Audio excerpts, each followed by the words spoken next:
Welcome everyone. We'll just wait a few. Bonjour à tous et à toutes. Quelques minutes de patience pour permettre à tous les participants de nous rejoindre. Merci.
Good morning, good evening.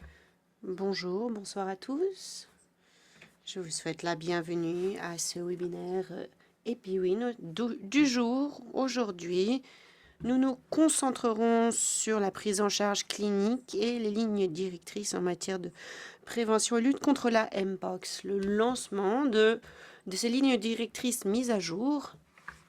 Et nous avons des experts et des expertes de premier plan qui nous rejoignent. J'espère que vous trouverez leurs interventions intéressantes.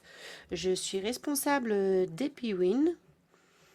Avant de me tourner vers nos experts, permettez-moi de vous faire la liste des quelques informations logistiques. Pour celles et ceux qui connaissent déjà les webinaires EpiWin, eh bien, je me permets de le rappeler. Lorsque vous interagissez, n'hésitez pas à présenter qui vous êtes, quelle organisation vous représentez. Si vous avez des questions, nous vous invitons à les écrire par écrit dans la fonction Q&A, questions et réponses de Zoom, et non pas dans la messagerie instantanée. Mais si vous souhaitez ajouter votre propre point de vue, faire part d'une expérience, dans ce cas, vous pouvez tout à fait les noter dans la messagerie instantanée. Nous enregistrons ce webinaire, un enregistrement qui sera ensuite partagé sur le site internet d'EpiWin. Et également, nous l'enverrons à toutes celles et tous ceux qui nous ont envoyé leur courriel. La présentation et l'exposé seront envoyés également. Vous aurez donc accès à tous les supports visuels. Avant toute chose, permettez-moi de vous souhaiter la bienvenue à Nedret Emerigolglu, qui est responsable du programme de situation d'urgence sanitaire à l'OMS. Bienvenue, Nedret. Je me tourne vers toi pour l'introduction et les remarques liminaires pour lancer notre webinaire du jour de lancement des lignes directrices. Merci infiniment. Bonjour, bonsoir à toutes et tous. Vous qui nous rejoignez dans le cadre de cette série de webinaires d'EpiWin. Aujourd'hui, le thème est éminemment important, évidemment, et c'est un jalon aujourd'hui que le lancement de ces lignes directrices mises à jour. Comme vous le savez, aujourd'hui, vous allez en apprendre davantage sur la Mpox, l'évolution également de sa propagation, et puis nous vous donnerons les informations principales et afférentes, et puis également nous présenterons quelques régions, les pays touchés, et nous nous concentrerons sur les populations les plus vulnérables. Également sur la voie à suivre et sur l'évolution, la propagation de la maladie au-delà des frontières. Nous avons une réunion la semaine dernière et nous allons Nous pouvons nous attendre à ce que la Mpox demeure une SPPI. C'est une menace qui est toujours réelle, évolutive et qui appelle bien sûr à des mesures coordonnées et fondées sur des faits probants. L'élément central dans le suivi de cette pomme, d'un part, nous avons la prise en charge clinique et aussi les mesures de prévention et maîtrisées. Ce sont là les piliers d'un système qui est déployé et préconisé par l'OMS via sa stratégie de préparation et de riposte, de même que les soins surévolutifs en tant qu'élément supplémentaire. Tout revient aux normes concrètes que nous pouvons utiliser pour la prise en charge clinique, la bonne maîtrise des cliniques et tous les volets assainissement, hygiène, et tout ce qui est regroupé sous ces soins sûrs et évolutifs, et tout en optimisant les capacités nationales. Nous nous concentrons sur la prise en charge clinique fondée sur des faits probants et toutes les mesures de prévention et maîtrise que nous pouvons déployer, y compris dans les situations d'urgence sanitaire et de flambée. Vous aurez la chance d'entendre les différents experts de l'OMS sur la question, mais je suis également ravie de voir que nous rejoignent d'autres experts, éminents experts reconnus en dehors de l'OMS, notamment du groupe d'élaboration de ces lignes directrices, représentant également du CDC Afrique. Autant d'occasions qui nous sont données d'entendre leur propre expérience. Alors, nous parlons de lignes directrices dynamiques qui évoluent. Eh bien, cela veut dire qu'elles ne sont jamais gravées dans la roche. C'est un document qui ne cesse d'évoluer, de s'adapter à la réalité. Nous ne cessons de suivre l'évolution de la situation, de mettre à jour les données et les chiffres et de diffuser les informations dès que nous les avons. L'objectif étant que ces lignes directrices soient les plus pertinentes possibles, qu'elles se fassent le reflet, évidemment, des données scientifiques dont nous disposons. Aujourd'hui, nous aurons les experts qui seront là pour nous donner ces informations en faisant écho à ces lignes directrices, et vous aurez l'occasion de poser vos questions, mais également de faire part de votre expérience, votre point de vue. Nous n'avons de cesse de vous entendre. Merci infiniment. Je me tourne vers vous, Supriya. Je vous rends le micro. Merci infiniment. Merci, Nedret.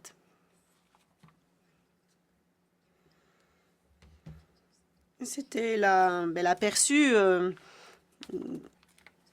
pour le lancement de nos lignes directrices.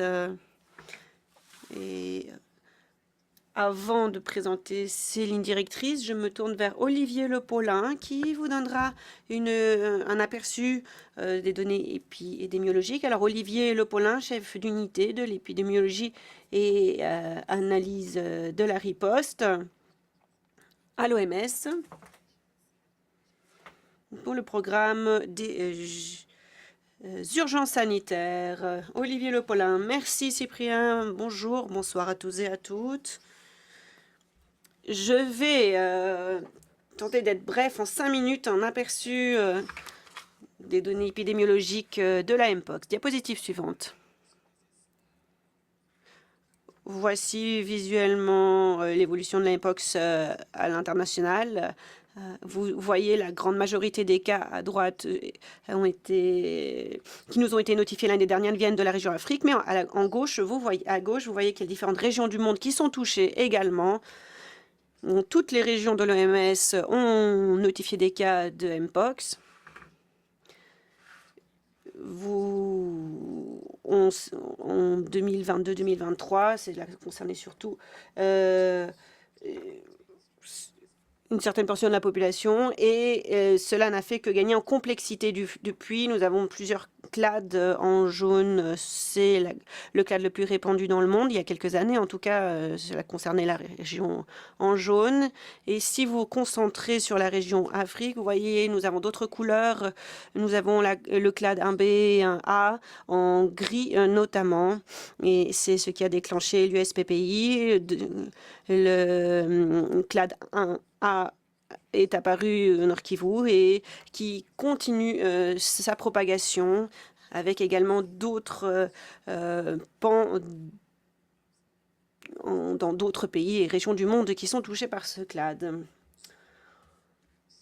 On se concentre sur l'Afrique centrale et de l'Est. Le clade 1A est endémique clairement au centre de la RDC avec une transmission zoonotique et nous avons aussi quelques transmissions entre humains en rouge, clade 1A, 1B en bleu à l'est du pays qui est apparu et qui se propage aux pays voisins. Et j'en toucherai plus tard de ces pays voisins où il y a notification d'un certain nombre de cas. Nous voyons qu'il y a une concentration des clades dans certaines régions, notamment au Kinshasa, où nous avons le clade 1A et 1B avec une propagation concomitante. Diapositive suivante. La RDC. Si on se concentre sur le pays, dans son ensemble, ce n'est pas très pertinent. Nous allons plutôt aller à une granularité plus fine dans certaines régions, Nord Kivu notamment. On voit une tendance à la baisse en fin novembre de l'année dernière et une stabilisation actuelle. Nous voyons cette tendance à droite. Je n'ai pas le temps de vous donner tous les détails de ce que l'on voit. Mais le message clé ici et en RDC, la tendance, c'est un certains plateaux, une stabilisation ou un recul dans certaines provinces. Il n'y a pas réellement d'augmentation des transmissions dans le pays. Burundi. Nous voyons un déclin après un certain pic au débit, surtout au Bujumbura et Kitegen. Vous voyez à l'écran géographiquement, il y a aussi moins de propagation et nous avons bien moins de cas actuellement qu'au pic qui était octobre, début novembre de l'année dernière. Diapositive suivante. Même constat en Ouganda. Néanmoins, un avertissement dans l'interprétation des tendances. Il y a des modifications ces dernières semaines, il semblerait, mais nous voyons la trajectoire de la Mpox dans surtout les zones urbaines, avec un taux de transmission élevé, surtout chez les adultes. Mais nous avons actuellement une diminution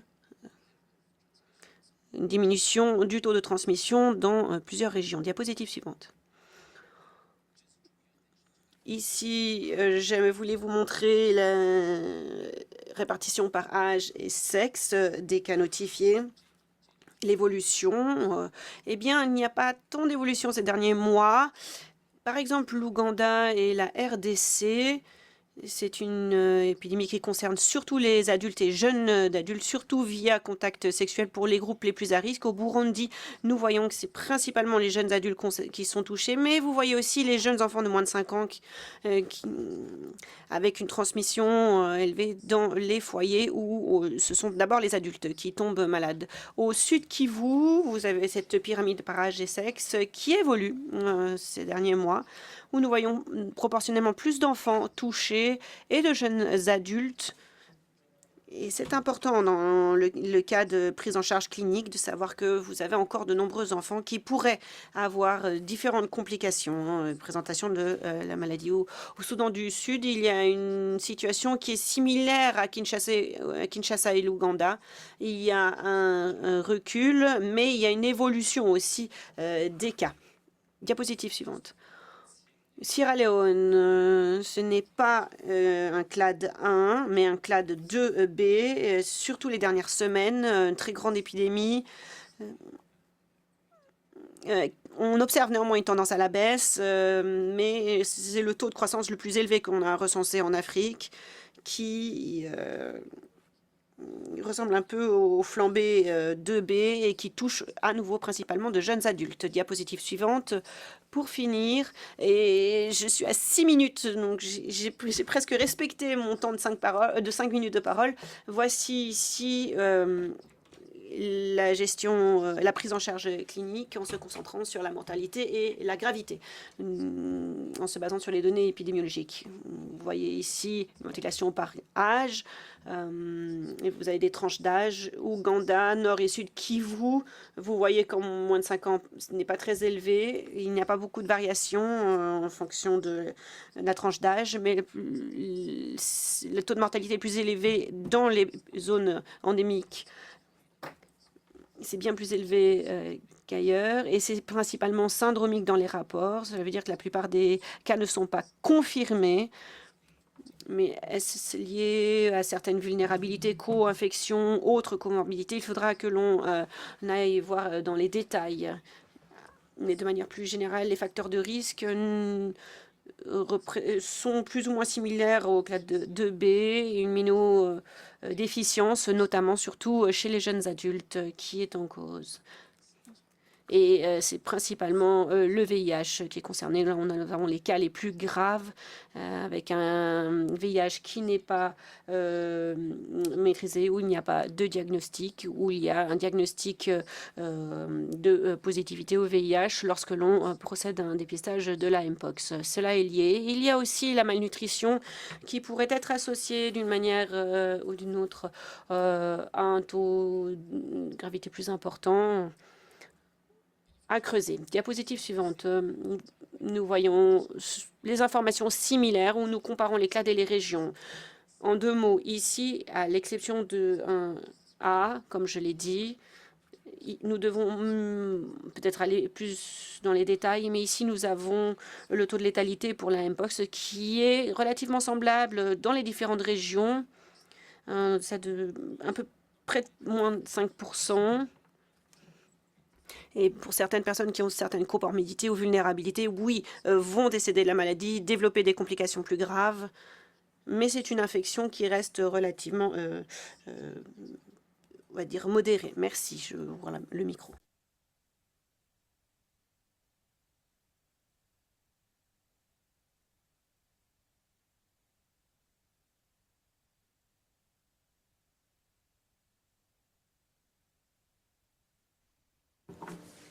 Thank you very much. Je vous remercie. Merci de cet aperçu de l'épidémiologie et de l'avoir fait en 7 minutes. Félicitations. Comme vous le savez, ces lignes directrices sont articulées autour de 2 piliers. D'une part, l'élément prévention, maîtrise de l'Mpox et prise en charge clinique, avec tout le volet assainissement, hygiène également. Nous avons appris le Baller, chef d'équipe, en matière de prévention et maîtrise de la Mpox. Elle va également nous donner un aperçu global et surtout avec cette vision prévention et maîtrise de la Mpox. April. Thank you so much, Supriya, and excellent overview. Merci Supriya et merci Dr Olivier. Je m'appelle April Baller. Passons à la diapositive suivante. Et ce que je vais faire, c'est essayer brièvement de vous expliquer pourquoi ces directives sont publiées maintenant, comment elles le sont, ce qu'elles disent. Et ensuite, je vous présenterai certains des produits clés en matière de lutte de prévention des infections. Alors, les premières directives produites en 2022 étaient déjà très bonnes, mais il s'agissait de directives ad intérim basées sur une revue provisoire. Depuis, nous avons eu une augmentation très importante de la disponibilité des données cliniques et épidémiologiques. Dr Olivier Lepoulain l'a dit. technologie, on comprend bien mieux la prise en charge des cas, on a davantage d'expérience. Nous avons vu l'apparition du nouvel CLAD, des changements des types de transmission et une amélioration de la qualité des soins, ce qui nous permet d'envisager un changement de ces directives. En même temps, nous devons faire en sorte que nos agents de santé et nos patients soient en sûreté. Alors, comment ce processus est-il intervenu? Eh bien, tout d'abord, l'OMS a demandé une revue systématique des mesures IPC pour réduire la transmission de la Mpox sur la base de la publication de Kuhn. La publication de Kuhn que vous voyez ici à droite de l'écran s'attachait à toutes les données jusqu'en septembre 2022 et notamment les modes de transmission. Cette nouvelle revue systématique qui est en train d'être élaborée, elle n'a pas encore été publiée, étudie toutes les données de septembre 2022 à septembre 2024 et pose des questions en matière de prévention et de lutte contre les infections. Elle n'a pas pu répondre à toutes les questions car les données n'étaient pas là et donc ils se sont attardés sur les modes de transmission et c'est ce qui résulte en des conclusions qui démontrent que plus de 95% de toutes les transmissions ont lieu via un contact physique direct, que ce soit sexuel ou non sexuel. Aucun cas confirmé de transmission par inhalation n'ont été signalés et seulement un cas par gouttelette. La plupart des agents de santé infectés, ils étaient rares, l'étaient par piqûre accidentelle. Donc, deuxième étape du processus, l'OMS a convoqué un groupe d'élaboration des directives composé d'experts des maladies infectieuses, de la prévention et de la lutte contre les infections, les soins cliniques, la santé publique, le VIH, les soins pédiatriques et la santé maternelle. Ils se sont réunis en utilisant le cadre GRAD. Il s'agit d'utiliser les données probantes émanant des revues systématiques pour formuler des déclarations, que ce soit sous forme de recommandations ou sous forme de bonnes pratiques. Voilà donc le processus qui a été employé. Diapositive suivante. Vous voyez ce qu'il en est de ces nouvelles directives qui se fondent sur les directives de 2022 tout en intégrant les aspects cliniques et les aspects de prévention et de lutte contre les infections. C'est important pour les agents de santé sur la ligne de front. Il y a 7 nouvelles recommandations et 2 bonnes pratiques. Elles traitent des mesures de prévention et de contrôle de lutte contre les infections dans les établissements de soins de santé et à domicile et aborde la question des traitements par antirétroviraux pour ceux qui sont co-infectés par VIH. Ces directives peuvent être utilisées isolément ou intégrées aux directives nationales. Et comme le docteur Negred l'a dit, initialement, il s'agit d'un document dynamique, vivant, qui sera mis à jour au fur et à mesure que de nouvelles données probantes et de nouvelles recommandations apparaissent. Diapositive suivante. Enfin, très brièvement, s'agissant des produits dont nous disposons grâce au groupe d'élaboration des directives et grâce aux experts IPC dont nous disposons par le biais de notre réseau. Nous en avons toute une série qui se concentre sur 3 domaines. Tout d'abord, il y a le domaine des soins sûrs et évolutifs dans le contexte des établissements de santé, avec un outil d'évaluation rapide et qui est, il s'agit de voir ce qu'il en est des mesures WASH en établissement de santé pour voir si elles sont mises en œuvre. Et puis, protection communautaire avec un appel à l'action qui met l'accent sur l'importance de l'hygiène des mains pour lutter contre la transmission. Enfin, la prise en charge clinique et les directives à cet égard dont va parler le docteur Toshi. Enfin, en haut à droite, la nouvelle stratégie pour la Mpox, l'IPC et les mesures WASH qui vient d'être publiée il y a à peine quelques jours, ce qui est très utile pour les pays au fur et à mesure qu'ils développent ou mettent à jour leurs propres plans nationaux. Voilà, j'aimerais à ce stade donner la parole au docteur Toshi Okwor, président du groupe d'élaboration des directives, qui va nous parler des directives en elles-mêmes et des recommandations. Docteur Toshi, vous avez la parole. Next slide, please. Merci, Avril. So I'll provide the high. Je vais vous parler des nouvelles recommandations en matière de prévention et de lutte contre les infections. Nous allons commencer par les recommandations qui s'adressent aux établissements de soins de santé. Dans ces environnements, s'agissant des patients chez qui on soupçonne ou on a confirmé un mpox, l'OMS suggère que les agents de santé utilisent des précautions en termes de contact et de gouttelettes, y compris les équipements de protection individuelle, des gants. Excusez-moi, j'ai un petit peu de mal ici. OK. Bien. Il s'agit également d'envisager l'utilisation d'un respirateur, notamment de masques avec filtre à particules, lorsqu'il y a peu d'aération, lorsque le risque est incertain, notamment lorsque il y a un statut d'immunodépression ou la présence de lésions mucosales. Des précautions aératoires doivent être mises en œuvre lorsque l'on soupçonne la présence du virus du zona ou de la rougeole. Ces mêmes précautions doivent être utilisées au moment d'effectuer des procédures bien spécifiques. Et si les pièces individuelles ne sont pas disponibles ou sont en stock limité, les patients suspects doivent être priorisés.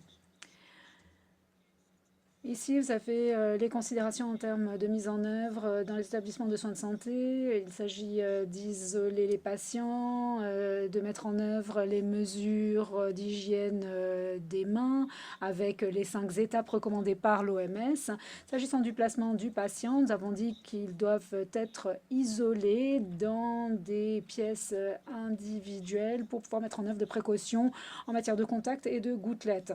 Utilisation d'équipements de protection individuelle. S'agissant des précautions quant au contact et aux gouttelettes, il faut évaluer les risques, utiliser notamment des gants, des respirateurs ou des masques avec filtre à particules.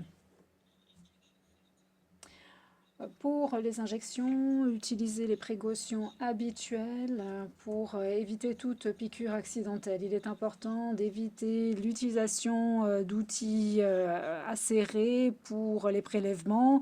Les muqueuses doivent être écouvillonnées. On doit suivre les normes de test de l'OMS pour la mpox.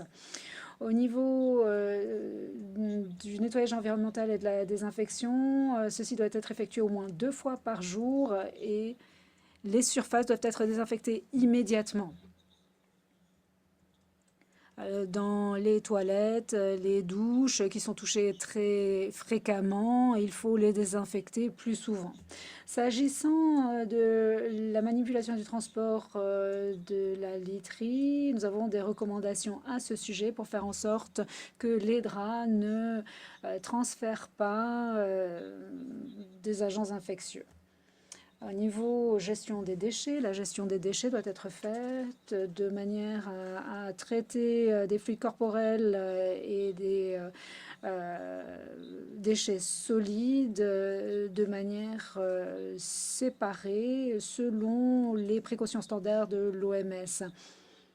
Il s'agit de séparer les déchets habituels des déchets infectieux et des seringues et aiguilles. Diapositive suivante. S'agissant des directives pour les interactions des patients avec des visiteurs, l'OMS recommande que des mesures soient mises en place pour aider les interactions des patients avec leurs familles et leurs visiteurs afin de promouvoir leur bien-être. Toutefois, les visiteurs et les aidants devraient effectuer les mesures d'hygiène des mains appropriées avant et après l'entrée et la sortie de la chambre du patient. Ils doivent être conseillés en matière d'utilisation de l'équipement de protection individuelle pour l'utiliser correctement. Pour les individus vulnérables et à haut risque, il convient d'offrir des conseils afin qu'ils puissent prendre une décision en toute connaissance de cause pour savoir si rendre visite au patient ou pas. D'autres modes de communication, notamment les vidéoconférences, peuvent être offerts afin de pouvoir interagir avec les patients. Diapositive suivante. Passons maintenant à l'environnement communautaire. Les mesures de prévention et de lutte contre l'infection afin d'atténuer la transmission de Mpox et la lutte contre la maladie. L'hygiène des mains doit être encouragée au niveau communautaire. Il faut procéder à l'hygiène des mains régulièrement pour les patients qui sont traités à la maison. Il faut qu'ils aient des articles personnels à eux. Il convient de faire attention à la literie et aux draps de tels patients et procéder au nettoyage environnemental, à la désinfection, faire attention à la gestion des déchets et y procéder correctement, mais on y viendra dans un instant. Diapositive suivante. S'agissant des soins à domicile, eh bien, les directives indiquent qu'il faut que l'on implique les agents communautaires et les bénévoles, que des instructions soient accessibles pour la prévention et la lutte de la maladie à domicile. Ceux qui sont isolés à la maison, qui sont traités à la maison, doivent se voir offrir des informations de manière très claire qui leur permettent de bien comprendre les instructions, comment utiliser les mesures et les pratiques de prévention et de lutte contre les infections. Il faut promouvoir le lavage des mains, la gestion des déchets. Il faut également il faut également offrir un appui aux groupes vulnérables. Et ces soins à domicile doivent se faire en coopération avec les agents communautaires. Il faut qu'il y ait une information des risques constante, une implication constante des communautés, de sorte que les communautés sachent quoi faire pour éviter une transmission de la Mpox à toute la communauté. Diapositive suivante.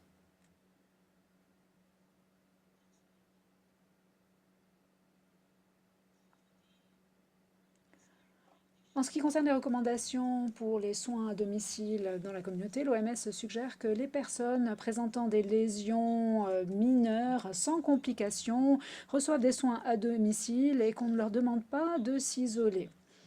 Être isolé, cela veut dire séparer les personnes infectées de ceux qui ne le sont pas. Mais ceci vaut si leurs lésions sont couvertes et s'ils portent un masque chirurgical bien adapté dès lors qu'ils sont à proximité d'autres personnes jusqu'à guérison totale de leurs lésions. Si les patients ne peuvent couvrir leurs lésions, ne peuvent porter de masque chirurgical, doivent être isolés à domicile. Les mesures de prévention et de lutte contre les infections pour réduire les contaminations environnementales à domicile devraient être mises en œuvre aussi.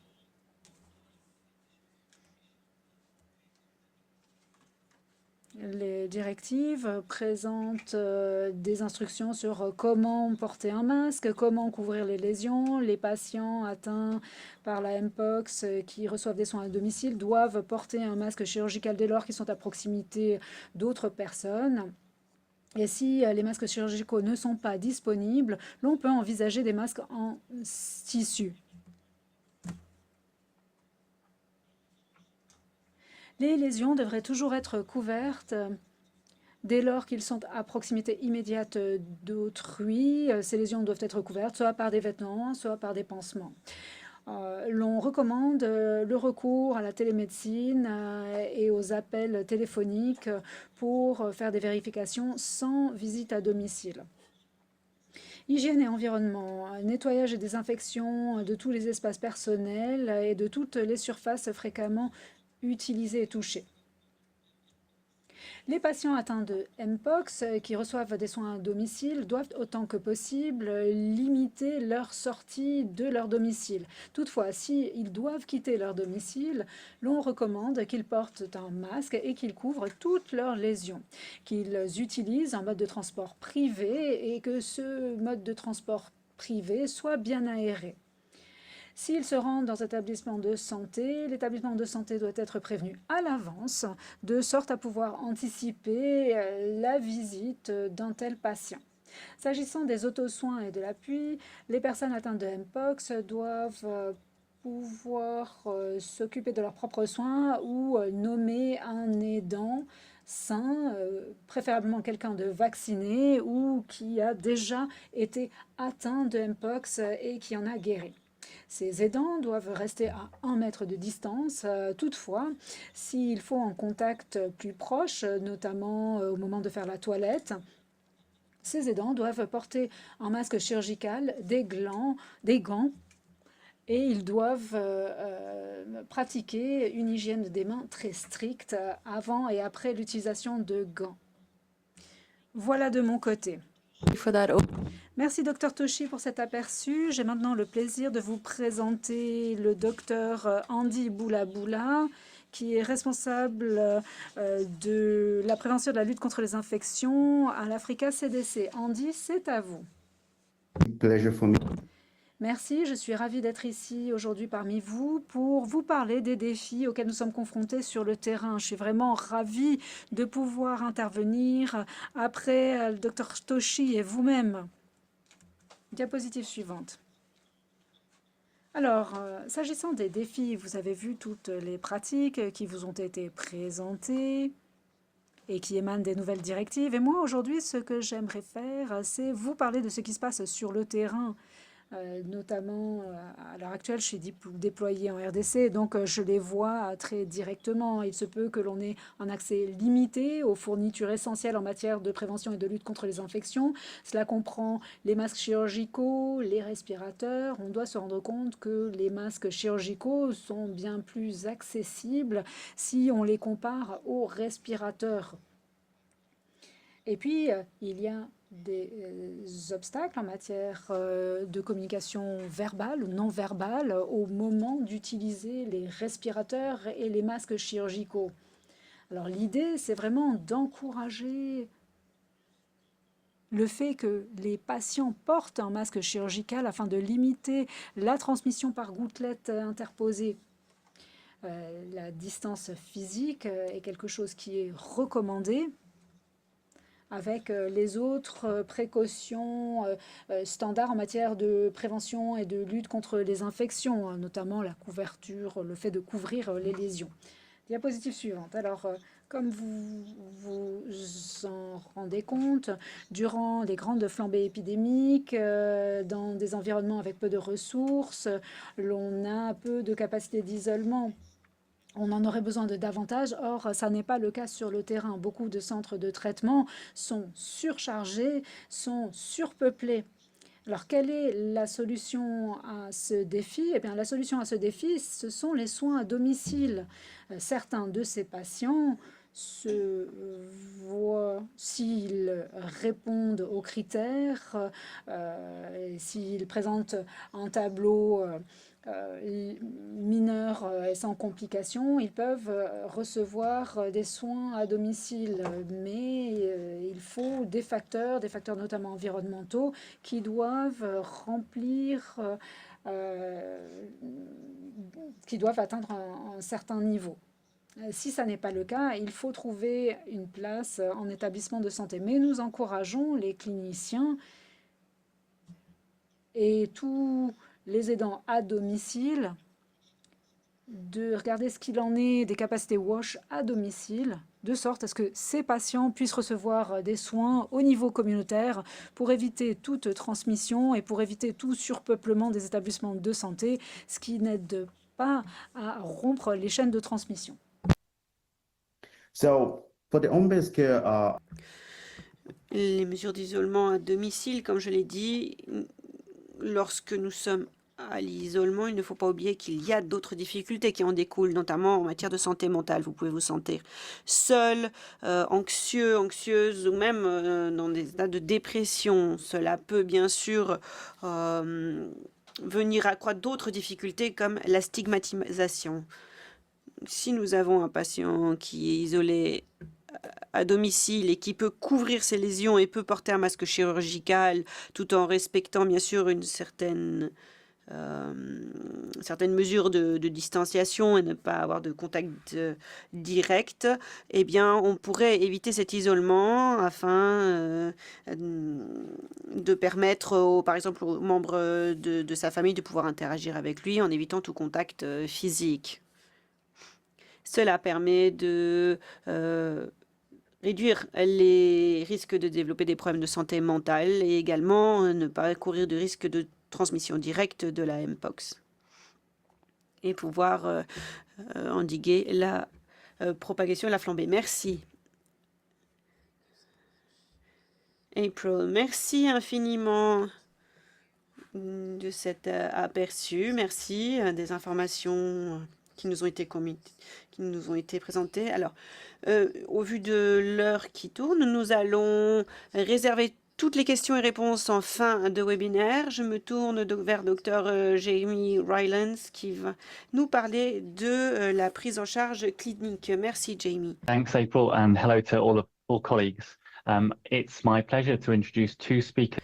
Merci infiniment. Je suis ravie aujourd'hui de vous présenter deux orateurs qui vont vous présenter cette partie des lignes directrices et avec des informations concrètes et des recommandations et qui nous permettent d'avoir une vision complète. Et il s'agit de voir que vous aurez les thèmes les plus importants qui sont couverts et puis d'autres qui sont encore en train d'évoluer puisque nous avons dit qu'il s'agissait de lignes directrices dynamiques, évolutives. Nous avons entendu de Dr Olivier en Ouganda. Nous avons un lien entre le VIH et la Mpox pour les versions les plus graves de la maladie. Il était important, selon nous, d'avoir Dr Veloso dans le groupe d'élaboration des lignes directrices et aussi sur le VIH. Elle est professeure à Fiocruz au Brésil et fait partie des différents programmes, éminents programmes de lutte contre le VIH, siège dans différents comités d'experts, notamment sur la prophylaxie pré-exposition. Et elle, aux côtés de nombre d'autres experts dans ce groupe d'élaboration des lignes directrices, de permettre de venir alimenter, nourrir ces lignes directrices avec des données récentes. Et puis nous allons avoir professeur Ndizi qui est avec nous pour l'Ouganda. Et je vous invite à réserver vos questions, vos réponses en fin de séance. Docteur Veloso, c'est à vous. Merci infiniment. Je reviendrai sur les dernières recommandations des lignes directrices en matière de thérapie antirétroviraux pour les patients touchés de VIH et Mpox. Il est clair que les personnes ayant contacté la Mpox devraient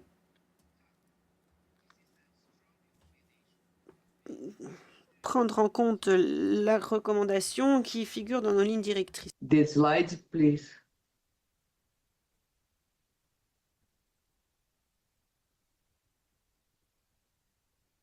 The main WHO guidance is clear. People with Mpox. La ligne directrice est claire. Les patients aux antirétroviraux ou qui ont une interruption prolongée d'ARV doivent pouvoir reprendre leur traitement. C'est la recommandation principale de l'OMS, reprise rapide des antirétroviraux. Pour toute personne qui aurait une suspicion ou confirmation d'infection à la Mpox, l'idée serait de pouvoir reprendre le traitement dans les 7 jours du diagnostic au VIH. Et pour les patients qui sont sous ARV avec une charge virale non détectable, il s'agit de poursuivre le traitement sans interruption et pouvoir aussi procéder à une nouvelle analyse de la charge virale si les données sont plus anciennes, au-delà de 1 an. Alors, quelles sont ces recommandations? Il y a eu quelques préoccupations pour les syndromes inflammatoires de reconstitution immunitaire IRIS, avec des individus touchés par la Mpox avec une immunité très faible.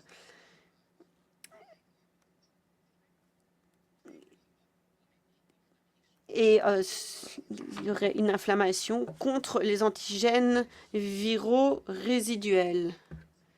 Bien que nous n'ayons pas de preuves claires de lien entre... Il n'y a pas d'essais contrôlés randomisés qui montrent ce lien entre VIH et Mpox. L'OMS émet cette recommandation de reprise rapide des ARV qui se fondent sur les faits probants émanant de la sphère scientifique contrôlant le VIH. Nous avons eu 5 études non randomisées de plus de 2000 participants qui montrent des résultats probants.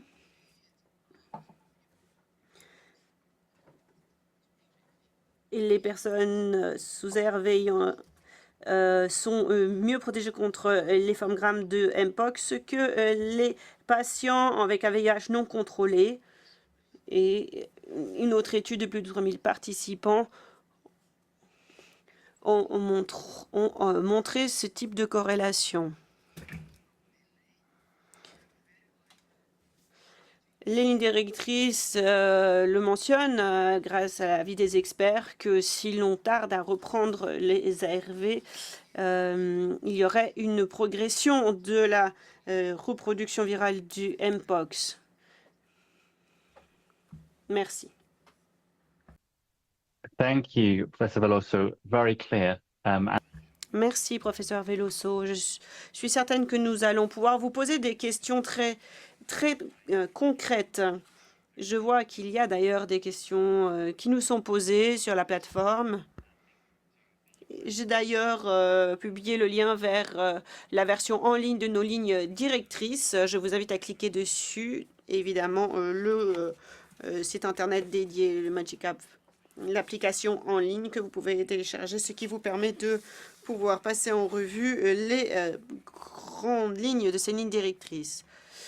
Je me tourne vers un autre membre du groupe d'élaboration des lignes directrices, professeur Grayson Dizzy, qui siège donc dans ce groupe spécial dédié aux questions d'allaitement, et elle a formulé elle a origine de plusieurs recommandations. Un pédiatre à l'université et enseignante à l'université de Makerere au Ouganda, référente à l'hôpital. Elle fait partie de l'Académie des sciences ougandaise. Elle a également publié nombre d'études sur la pédiatrie, l'allaitement, entre autres.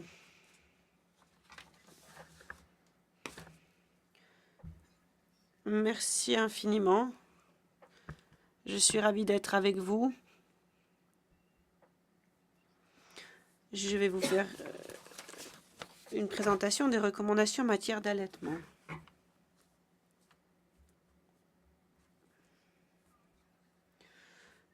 Malheureusement, le son est de mauvaise qualité et impropre à une interprétation optimale.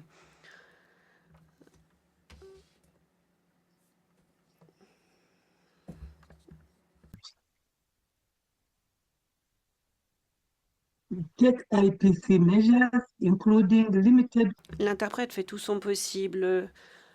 L'OMS suggère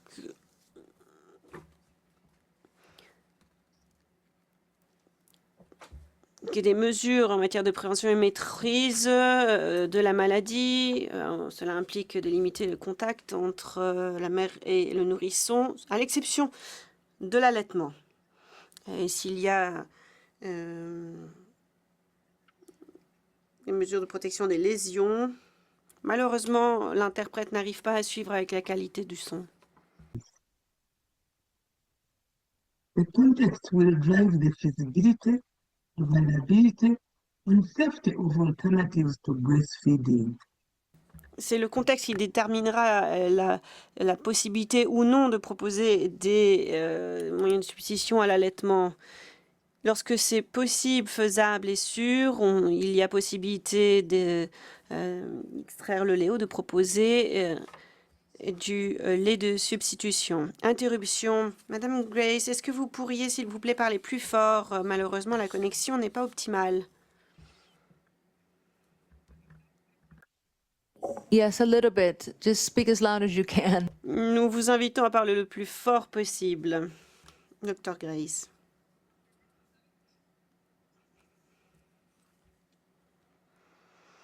L'OMS suggère que les femmes qui ont guéri d'une infection à la Mpox et qui ont interrompu l'allaitement et tout contact direct, la reprise de l'allaitement et également un contact direct avec le nourrisson est possible des guérisons des lésions.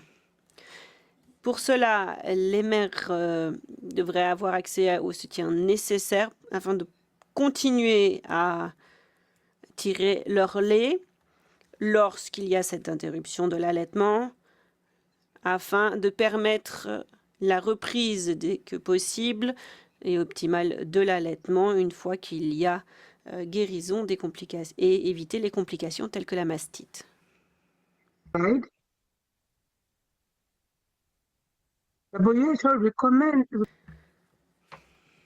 Les recommandations de l'OMS pour la période post-partum des femmes, des mères et des nourrissons, on voit que malnutrition est associée à 45% des décès des nourrissons. L'OMS et l'UNICEF recommandent la reprise dès que possible de l'allaitement et le lancement de l'allaitement dans l'heure qui suit la naissance, recommande l'allaitement exclusif pendant les 6 premiers mois de vie et de poursuivre même l'allaitement au-delà des 2 premières années de vie. La recommandation concernant la Mpox est conforme avec ce qui a été mentionné. Bien que l'infection à la Mpox par la mère augmente le risque pour l'enfant ou le nourrisson, néanmoins, une bonne nutrition est cruciale afin d'avoir une population en bonne santé. Les solutions de substitution à l'allaitement peuvent être utilisées si elles sont sûres et lorsque cela est possible. Donc, nous rappelons les recommandations d'allaiter dès la première heure de vie du nourrisson et effectivement promouvoir un contact physique avec le nourrisson autant que possible dès la naissance. Diapositive suivante.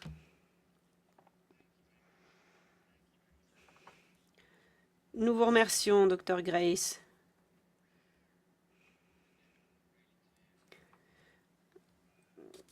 C'était très clair. Merci à vous d'être avec nous.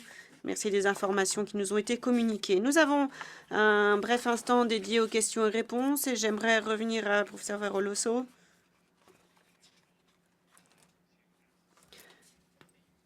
Et revenir sur les liens. Through this pandemic and the need.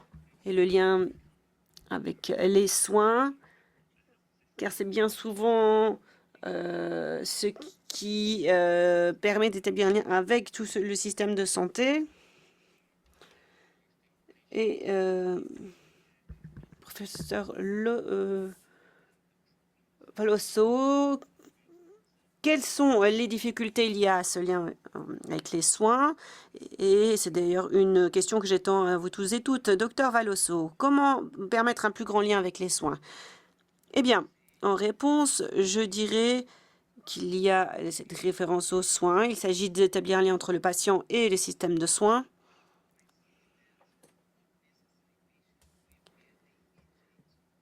Et tous les patients ne vont pas avoir un rendez-vous rapide. C'est pour cela qu'il faut bien comprendre le contexte.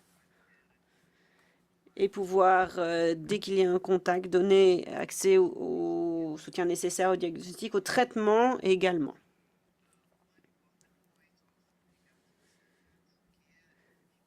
Et pour ce qui a trait aux soins et aux liens avec les soins, lorsqu'il y a un patient qui a une immunodéficience très élevée et qu'il y a une suspicion d'infection à la Mpox, il faut que nous ayons bien conscience des risques existants et que nous puissions procéder à un dépistage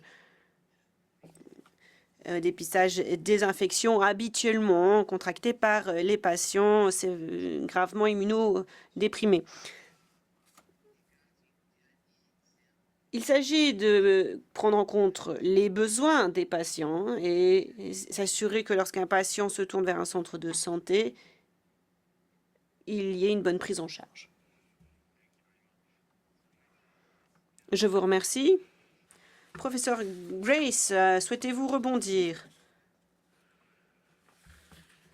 Et nous avons d'autres questions qui vous sont dédiées sur la pédiatrie, mais la nutrition, comment ajouter ces services? Je vous remercie. Je vous donne un exemple. En Ouganda, nous avons différents niveaux de centres de santé, les agents de santé communautaires, les centres de santé, puis nous avons 5 niveaux différents. Nous avons les hôpitaux de district. Et puis, il y a des hôpitaux sur référence régionale et nationale.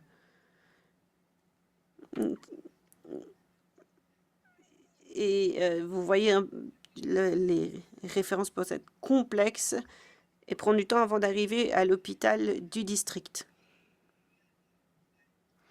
L'idée est de pouvoir permettre aux patients d'avoir accès aux soins là où ils se trouvent.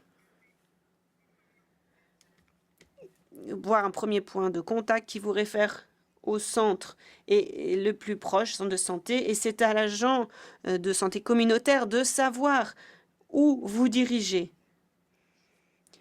Que faire pour quel type de symptômes? Je ne sais pas si cela répond à votre question, mais ce lien aux soins et au centre de santé peut être complexe. Et nous avons ces différents échelons régionaux, les hôpitaux, puis les centres de santé. Donc, ce système de référence n'est pas toujours transparent, simple. Et le premier point de contact doit pouvoir bien orienter.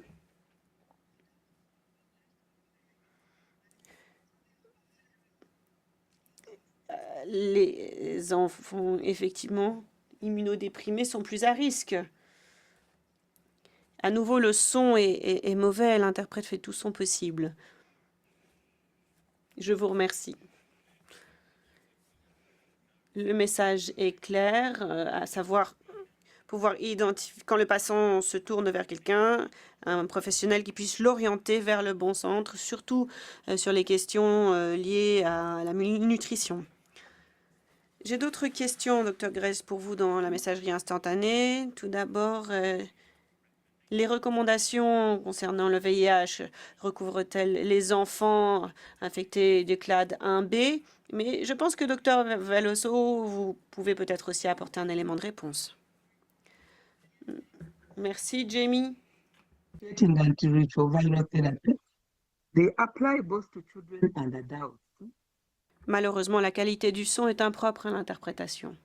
Of therapy, but of course, when somebody has severe disease, or when somebody has mild disease, we have also seen cases where Mpox can manifest as immune reconstitution syndrome or immune reconstitution pathology.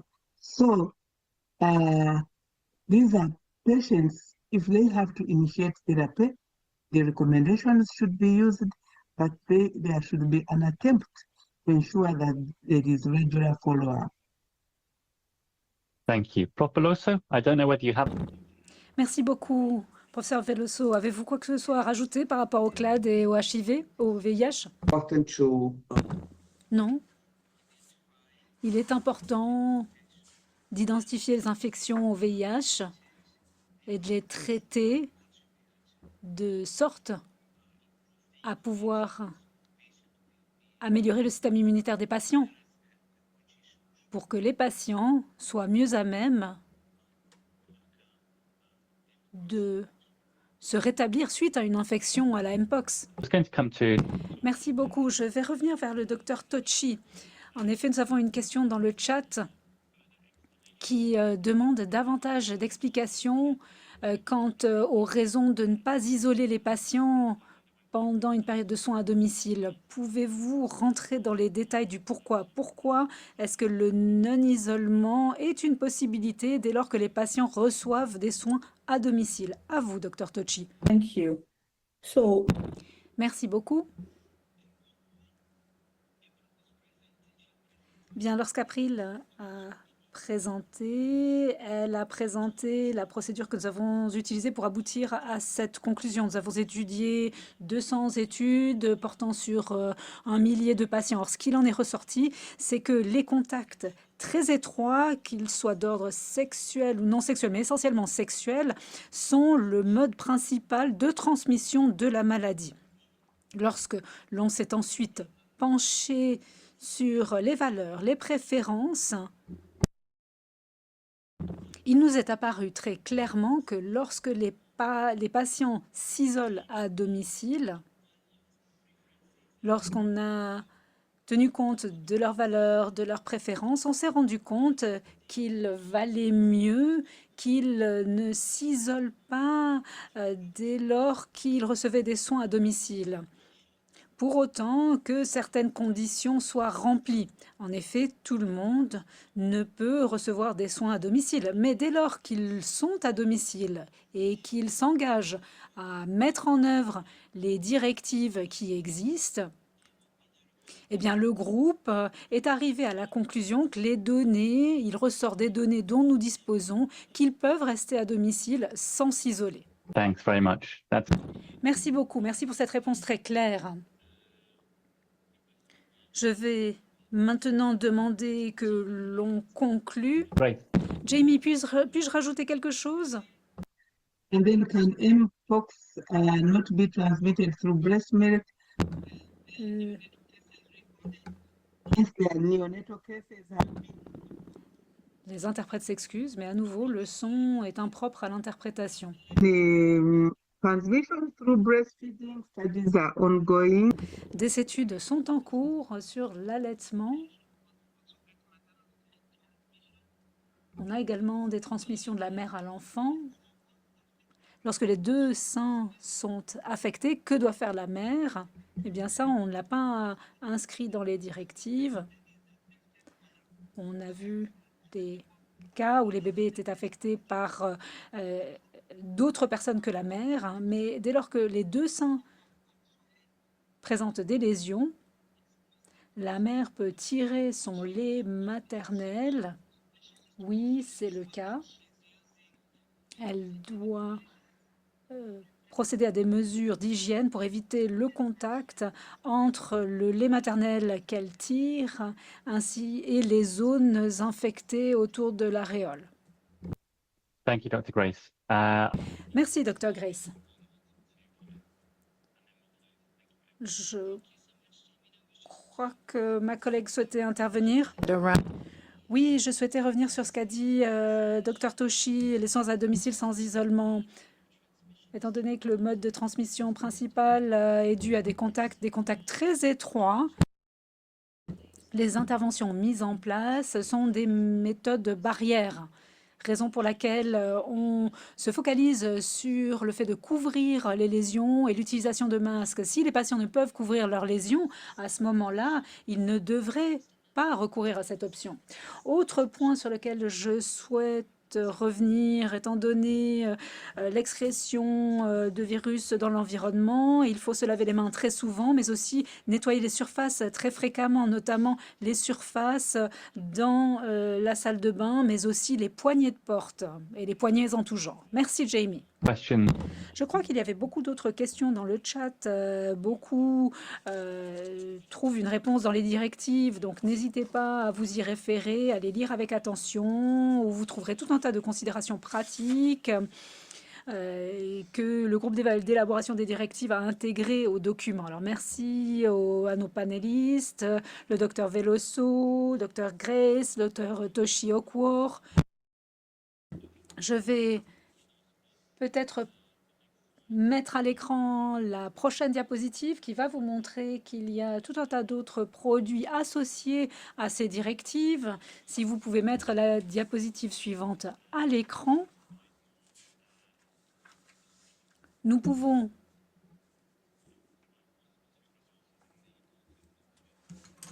avons des ressources plus spécifiques qui peuvent s'adresser aux agents de santé. Il existe aussi des webinaires. Nous allons vous envoyer les diapositives, mais à ce stade, je vais peut-être donner la parole à Janet Diaz, qui est responsable des soins sûrs et évolutifs au programme de gestion des urgences sanitaires à l'OMS.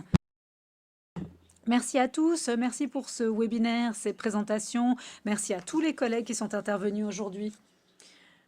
Je ne vais pas couvrir les points principaux qui ont déjà été évoqués de manière excellente par tous les intervenants. Mais les recommandations que nous avons décrites sont des recommandations très génériques. Nous utilisons le cadre GRADE, qui est le cadre que nous utilisons pour élaborer des directives.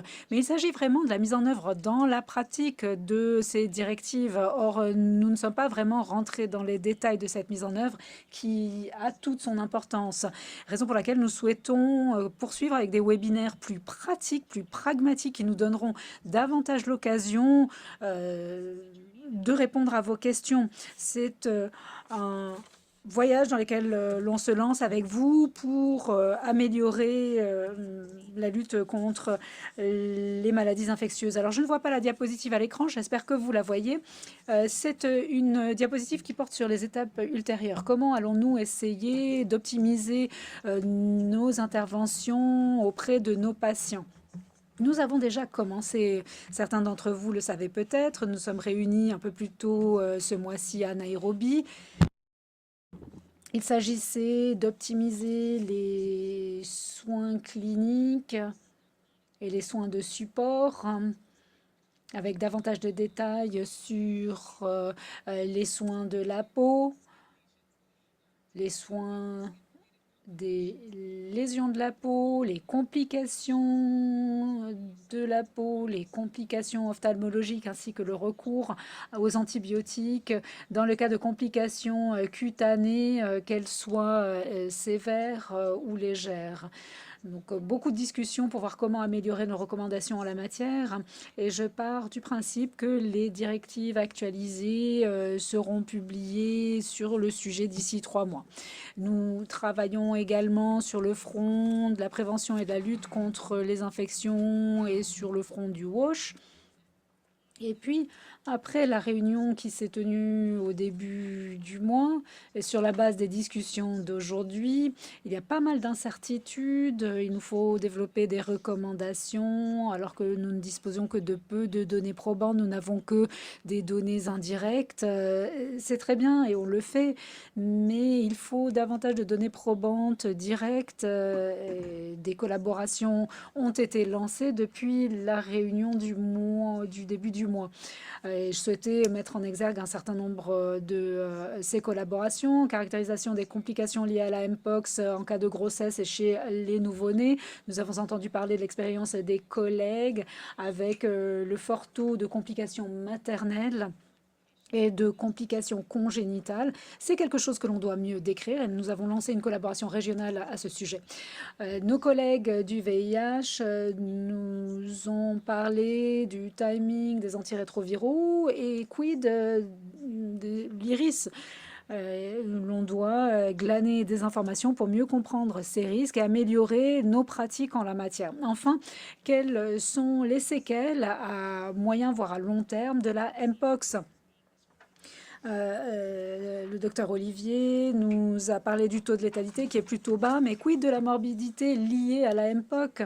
Et ce qui nous préoccupe le plus, ce que nous rapportent nos collègues, ce sont des complications qui affectent la vue, parfois aboutissant à des pertes de vue. Or, la prévalence de ces complications doit être mieux estimée et on doit mettre en place des mesures de soins pour ces patients.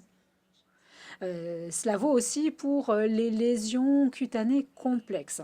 Deuxième collaboration, les complications ophtalmologiques liées à la MPOX, avec des études cliniques sur le recours aux antiviraux pour ce type de complications.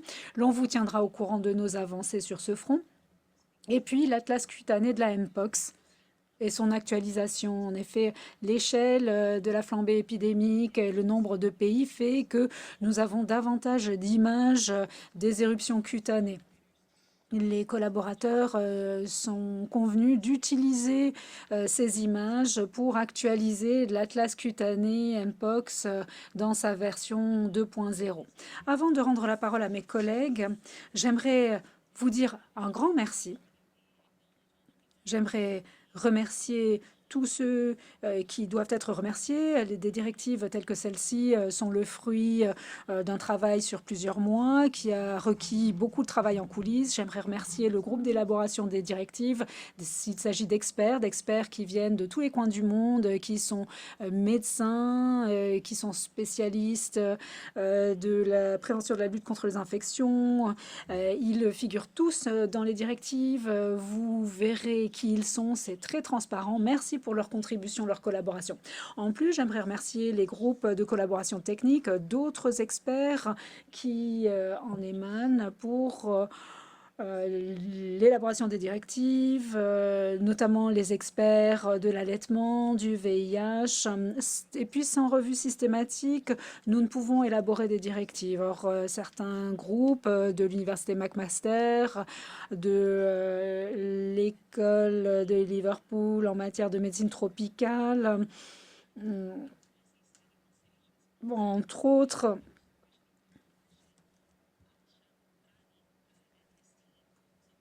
merci à tous ces collègues que je ne peux tous citer et qui nous ont amenés au point où nous en sommes. Merci à Toshi Okwor, merci à d'autres collègues qui n'ont pu être avec nous aujourd'hui. Merci aux intervenants que vous avez déjà entendus, April Baller, Vicky Willett qui n'est pas là, Nouchi Ousmane qui est ici dans la salle, Jamie Rylands, Martha Ryland qui n'est pas là aujourd'hui, Taina Kali.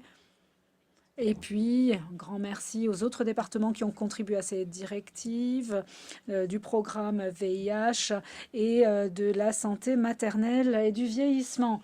Merci à tous de nous avoir rejoints et nous nous réjouissons de vous voir très bientôt. À vous, Supriya. Janet. Merci, Janet. Quel formidable travail et c'est loin d'être fini, comme vous avez pu le constater. Donc, ouvrez l'œil, d'autres choses vont venir. Tout d'abord, j'aimerais remercier Janet, qui a été la figure de proue de tous ces efforts. Et puis, j'aimerais remercier notre directrice, Nedret Emiroglou, qui nous a orientés grâce à ses capacités de leadership. Et puis, de l'équipe EpiWin, j'aimerais remercier tous ceux qui ont travaillé en coulisses pour que ce webinaire ait lieu. Tout d'abord, Michael, qui se trouve juste à côté de moi. C'est lui qui a travaillé sur la logistique pour faire en sorte que cela fonctionne. J'aimerais remercier mes collègues Sangomitra notamment, Connie, qui nous a aidés durant ce webinaire. J'aimerais également remercier notre équipe informatique ainsi que nos interprètes. Les interprètes remercient la modératrice. Merci pour votre travail en coulisses. Merci d'avoir interprété ce webinaire pour le rendre plus accessible à un public plus large. Vous faites partie de la famille EpiWin. Nous avons un webinaire EpiWin quasiment hebdomadaire et j'espère que vous nous rejoindrez la semaine prochaine. Michael a déjà envoyé le lien pour le webinaire EpiWin de la semaine prochaine dans le chat. Nous espérons vous y voir. Sur ce, Nedret, souhaitez-vous conclure? J'aimerais juste me faire l'écho des remerciements à tous ceux qui ont contribué à ce webinaire, notamment les équipes de l'OMS qui travaillent d'arrache-pied. Merci de nous avoir rejoints et j'espère vous revoir la semaine prochaine.